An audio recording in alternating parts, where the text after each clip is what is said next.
I like the format of the show. I think it's like a blog on TV almost, taking cracks at media, taking cracks at sports.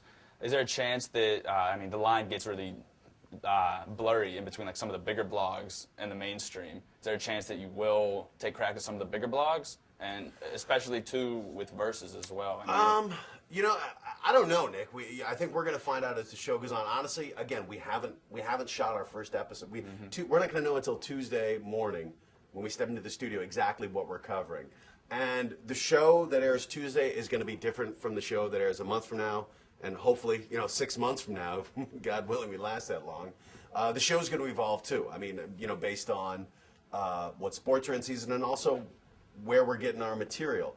Now, one thing is, for us, what really drives it is having a clip. We don't want to be pulling things out, or if I'm having to do a description of something, I don't think that's going to work, because it's going to be, well, what are you really talking about here? Look, when we show a clip of Mike Leach, the Texas Tech coach, talking about dating advice, and he's telling you, take a girl someplace where she can conversate, which really is a testimony to the educational prowess of Texas Tech when he's making up words. But that's, for us, that's what we love. I don't know. I mean, I think the blogs really can hold people to a different standard, and they can do it in a more lengthy fashion. I think online, you can take the time to, read a blurb or to really get in depth with it. For us, it's going to be fast paced, which is why the clips, I think, really lend themselves to it. But as we get going, I don't know. If some of the blogs are pulling great stuff, we may try to do that. Pull up the clips or go, hey, let's see what this blogger had to say, and let's see if the clip bears it out. Maybe the bloggers are going to be the guys who are like, these guys are always getting it right, or maybe not. I don't know. But it's going to be fun. I mean, that's one of the things, is that it's going to be a different show every time. As we get going, the blogs could really be a big influence on us. If they're not too busy crucifying us for sucking or something. Is Versus going to have immunity, or are you going to take shots at Versus? Oh, too? no. In our test shows, we've already had a couple on Versus. Yeah. Some of the cage fighting guys and the hunting shows have been fantastic. Yeah. And pro bull riding's great, because when those guys go down, inevitably the bull wins, and that's good footage. Yeah. It's entertaining footage. So I mean, and here's the thing. If we have a screw up, we'd be happy if somebody points it out, saying, what, you mispronounced the name, you did something wrong, you look like an idiot. Okay, roll the clip of me looking like an idiot. I have no problem pointing the spotlight at myself for being a jackass. That's what I'm here for. Fantastic. Yeah. Uh-oh. Nick got a little excited for that. He's like, I'm going to be the guy who brings Iseman down. Actually, while you're talking, I was thinking of this, and this may sound like the theater of the absurd, but in New York, we take sports very seriously, especially baseball. This is more important than the debates for the presidential election.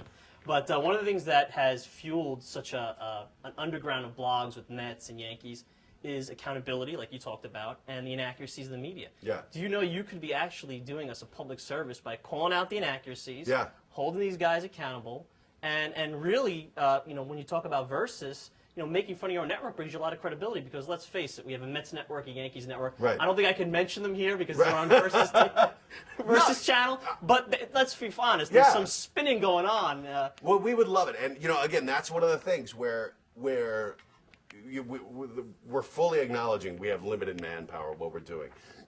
One of the things we would love to do, and, I think it's easier with, the short-term stuff, like, hey, who's predicting who's going to win Saturday? We would love to have people who said, you know what, keep an eye on this clip, because, I don't know, Francesa was spouting off about, what the Mets were going to do or something, and then, calling him back 6 months later when he totally changed his opinion. He's like, I knew they were going to lose. I predicted they were going to choke again. Like, no.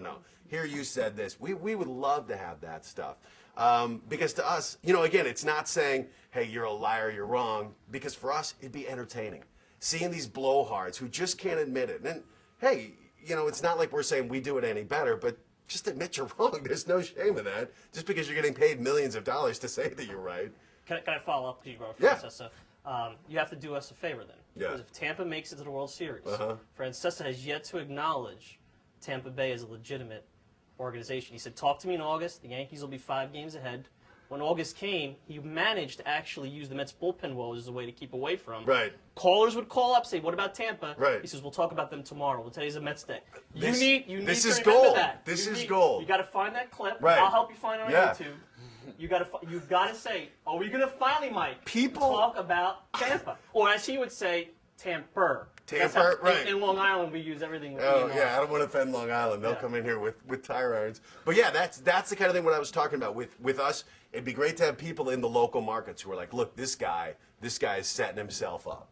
And again, it's not like we're saying, Francesa, you're an idiot, you're wrong. For us, it's going to be, look at this guy.